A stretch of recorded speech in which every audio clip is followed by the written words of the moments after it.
दोस्तों, आज की कहानी है बीमार पति को जब चढ़ा प्यार का जोश। कहानी पसंद आए तो वीडियो को लाइक और सब्सक्राइब जरूर करना। अस्पताल के एक कमरे में पलंग पर लेटे लेटे करुणानिधि ने करवट बदली और प्रेम से अपनी 50 वर्षीय पत्नी मधुमति को देखते हुए कहा, जा रही हो? मधुमति समझी थी कि करुणानिधि सो रहा है। आवाज़ सुनकर पास आई, उसके माथे पर हाथ रख बाल सहलाया और मंद मुस्कान भरकर धीमे स्वर में बोली, जाग गए? अब तबीयत कैसी है? बुखार तो नहीं लगता? करुणानिधि ने किंचित मुस्कुराते हुए कहा, तुम्हारे हाथ रखने से तबीयत तो ठीक हो गई है, पर दिल की धड़कन बढ़ गई है। घबराकर मधुमति ने उसकी छाती पर हाथ रखा। करुणानिधि ने उसके हाथ पर अपना हाथ रखकर दबा दिया। मधुमति समझ गई और बोली, फिर वही हरकत? अस्पताल में बिस्तर पर लेटे लेटे भी वही सोचता है, कोई देख लेगा तो क्या कहेगा? करुणानिधि ने बिना हाथ छेड़े कहा, देख लेगा तो क्या कहेगा? यही ना कि पति ने पत्नी का हाथ पकड़ रखा है या पत्नी ने पति का। इसमें डरने या घबराने की क्या बात है? अब तो उम्र बीत गई, अब भी सबसे दुनिया से डर लगता है। मधुमति ने धीरे से अपना हाथ छुड़ाया और बोली, डॉक्टर ने आपको आराम करने को कहा है, आवेश में आना मना है। दिल का दौरा बढ़ चुका है, कुछ तो ख्याल करिए। दिल का दौरा तो बहुत पहले ही पड़ चुका था, शादी से भी पहले। अब तो उस दौरे का अंतिम पड़ाव आने वाला है। मधुमति ने उंगली रखकर उसका मुंह बंद कर दिया और फिर सामान उठाकर घर चलने लगी। वह चलते हुए बोली, दोपहर को आऊंगी, जरा घर की व्यवस्था देख आऊं। करुणानिधि ने उसकी पीठ देखते हुए फिर फिक्रा कैसा? हाँ, घर को तो कोई उठा ले जाएगा, बस घर ही घर, तुम्हारा तो वही सब कुछ रहा है। मधुमति बिना कोई उत्तर दिए कमरे से बाहर चली गई। डॉक्टर ने कह दिया था कि करुणानिधि से बहस नहीं करनी है। उसके जाते ही करुणानिधि थोड़ी देर छत की ओर देखता रहा। चारों तरफ शांति थी। धीरे धीरे उसकी आंखें मुदने लगी। पिछला सारा जीवन उसकी आंखों के सामने आ गया, प्रेम भरा मद भरा जीवन। शादी से पहले ही मधुमति से उसे प्रेम हो गया था। शादी के बाद से शुरुआती वर्ष तो खूब मस्ती से बीते, बस प्रेम ही प्रेम, सुख ही सुख, चैन ही चैन। वे दोनों अकेले रहते थे। मधुमति प्रेम कला से अभिज्ञ सी थी, पर धीरे धीरे वह विकसित होने लगी। मौसम उनका अभिज्ञ मित्र और प्रेरक बन गया। वर्षा, शरद और बसंत जैसी ऋतुएं उन्हें आलोड़ित करने लगी। होली तो वे दोनों सबसे खेलते, पर पहले एक दूसरे के अंग प्रत्यंग के रंग लागना, पानी की बौछार डालना, जैसे कृष्ण और राधा होली खेल रहे हों। दिवाली में साथ साथ दिए लगाना और जलाना, मिठाई खाना और खिलाना दिवाली के दिन विशेषकर एक बधी हुई रीत थी। मधुमति करुणानिधि के सामने अपनी मांग भरवाने खड़ी हो जाती थी। कितने प्रेम से हर वर्ष वह उसकी मांग भरता था। याद कर करुणानिधि की आंखों से आंसू ढलक गए। प्रेम के आंसू, वे दिन थे जब प्रेम प्रेम था, जब प्रेम चरम कोटि पर था। एक दिन की जुदाई भी सहनीय थी, फिर कैसे साथ हो। वियोग जल्दी से कैसे दूर हो, इसके मंसूबे बनाने में ही जुदाई का समय कटता था। वे अविस्मरणीय दिन बीतते गए। अनंत काल तक कैसे इस उच्च स्तर पर प्रेमालाप चल सकता था। फिर बच्चे हुए। मधुमति का ध्यान बच्चों को पालने में बटा। बच्चों के साथ ही सामाजिक मेल जोल बढ़ने लगा। बच्चे बड़े होने लगे। मधुमति उनकी पढ़ाई में व्यस्त, उनको स्कूल लिए तैयार करने में, स्कूल के बाद खाना खिलाने पढ़ाने में व्यस्त। घर सजाने का उसे बहुत शौक था, सो घंटों सफाई सजावट में बीत जाते। उद्यान लगाने में भी शौक चढ़ गया था। कभी किसी से मिलने चली गई, कभी कोई मिलने आ गया और कभी किसी पार्टी में जाना पड़ता। रिश्तेदारों से भी मिलाना जरूरी था।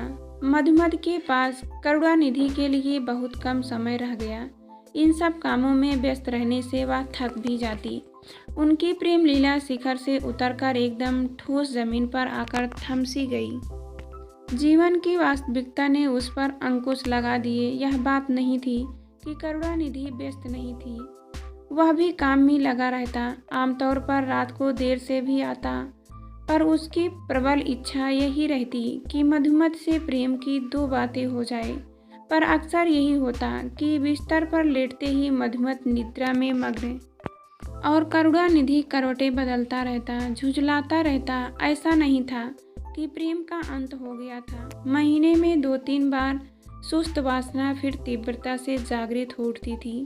थोड़े समय के लिए दोनों अतीत जैसे सुहावने आनंद में पहुंच जाते, पर कभी कभी ही, थोड़ी देर के लिए ही करुणानिधि मधुमत की मजबूरी समझता था, पर पूरी तरह नहीं। पूरे जीवन में उसे यह अच्छी तरह समझ नहीं आया कि व्यस्त रहते हुए भी उसकी तरह मधुमती प्रेमालाप के लिए कोई समय क्यों नहीं निकाल सकी।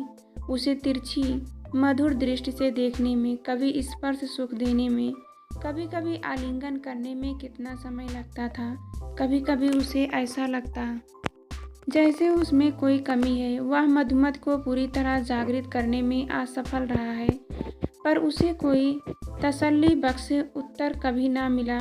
समय बीतता गया, बच्चे बड़े हो गए, उनकी शादियां हो गई, वे अपने अपने घर चले गए, लड़के भी लड़कियां भी, घर में दोनों अकेले रह गए। तब करुणानिधि को लगा कि अब समय बदलेगा, अब मधुमत उसकी ज़्यादा परवाह करेगी, उसके पास ज़्यादा समय होगा, अब शादी के शुरू से वर्षों की पुनरावृत्ति होगी। पर उसकी यह इच्छा ही बनकर रह गई। स्थिति और भी खराब हो गई, क्योंकि मधुमत दामादों, बहुओं व अन्य समधियों में और भी व्यस्त हो गई। बेचारा करुणानिधि अतृप्त प्रेम के कारण क्षुब्ध दुखी रहने लगा। मधुमत उसके क्रोध दुख को फौरन समझ जाती, कभी कभी उन्हें दूर करने का प्रयत्न भी करती, पर करुणानिधि को लगता यह प्रेम वास्तविक नहीं है। पिछले 20 वर्षों में कई बार करुणानिधि ने मधुमत से इसके बारे में बात की। बातचीत कुछ ऐसे चलती। करुणानिधि कहता, मधुमत तुम्हारे प्रेम में अब कमी आ गई है। वह कैसे? मुझे तो नहीं लगता प्रेम कम हो गया है। आपका प्रेम कम हो गया होगा, मेरा तो और भी बढ़ गया है। यह तुम कैसे कह सकती हो? शादी के बाद से शुरुआती वर्ष याद नहीं है? कैसे कैसे, कहाँ कहाँ, कब कब, क्या क्या होता था? इस पर मधुमत कहती, वैसा हमेशा कैसे चल सकता है? उम्र का तगाजा तो होगा ही। तुम्हारी दी हुई किताबों में ही लिखा है कि उम्र के साथ साथ रीत क्रीड़ा कम हो जाती है। फिर क्या रीत क्रीड़ा ही प्रेम है? उम्र के साथ साथ पति पत्नी, साथी, मित्र बनते जाते हैं, एक दूसरे को ज़्यादा समझने लगते हैं। समय बीतने पर आसपास चुप बैठे रहना भी, बात करना भी प्रेम को समझने समझाने के लिए काफ़ी होता है। किताबों में यह भी तो लिखा है कि इसके अपवाद भी होते हैं और हो सकते हैं मैं उसका अपवाद हूँ। इस उम्र में भी मेरे लिए सिर्फ पास पास गुमसुम बैठना काफ़ी नहीं है। तुम अपवाद क्यों नहीं बन सकती हो? ऐसे में मधुमिता कुछ नाराज होकर कहती, तो आप समझते हैं मैं आपसे प्रेम नहीं करती। दिन भर तो आपके काम में लगी रहती हूँ। आपको अकेला छोड़कर माँ बाप, बेटों, लड़कियों के पास बहुत कम जाती हूँ। किसी पर पुरुष पर कभी नज़र नहीं डाली। आपसे प्रेम ना होता तो यह सब कैसे होता? बस यही तो तुम्हारी गलती है। तुम समझती हो, प्रेमी के जीवन के लिए यही सब कुछ काफ़ी है। पारस्परिक आकर्षण कायम रखने के लिए इन सब की ज़रूरत है। इनके बिना प्रेम का पौधा शायद फूले नहीं, शायद सूख हो जाए, पर इनका अपना स्थान है। वे वास्तविक प्रेम शारीरिक सन्निकटता का स्थान नहीं ले सकते। मैंने भी कभी पर स्त्री का ध्यान नहीं किया, कभी भी किसी अन्य स्त्री को प्रेम या वासना की दृष्टि से नहीं देखा। मैं तो तुम्हारी नज़र, तुम्हारे स्पर्श के लिए ही तरसता रहा हूँ, और तुम इस पर कभी गौर ही नहीं करती। किताबों में लिखा है या नहीं कि पति के लिए स्त्री को वेश्या का रूप भी धारण करना चाहिए। करुणानिधि की इस तरह की बात सुनकर मधुमत तुनक कर जवाब देती, मैं और वेश्या? इस अधेड़ उम्र में आपका दिमाग प्रेम की बातें सोचते सोचते सही नहीं रहा। उम्र के साथ संतुलन भी तो रखना ही चाहिए। आप मेरी नज़र को तरसते रहते हैं, मैं तो आपकी नज़र का ही इंतज़ार करती रहती हूँ। आपके मुंह के रंग से, भाव भंगिमा के से, इशारे से समझ जाती हूँ कि आपके मन में क्या है। मधुमती, यही अंतर तो तुम्हारी समझ में नहीं आ रहा। नज़र को मत देखो, नज़र में देखो। कितना समय हो गया है आंखें मिलाकर एक दूसरे को देखे हुए। तुम्हारे पास तो उसके लिए भी समय नहीं है।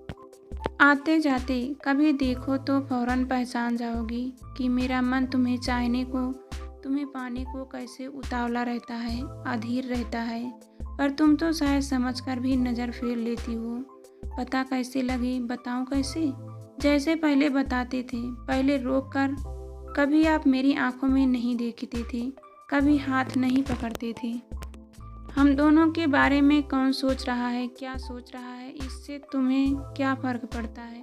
अधिक से अधिक बच्चे और उनके बच्चे, मित्र संबंधी यही तो कहेंगे कि हम दोनों इस उम्र में भी एक दूसरे से प्रेम करते हैं।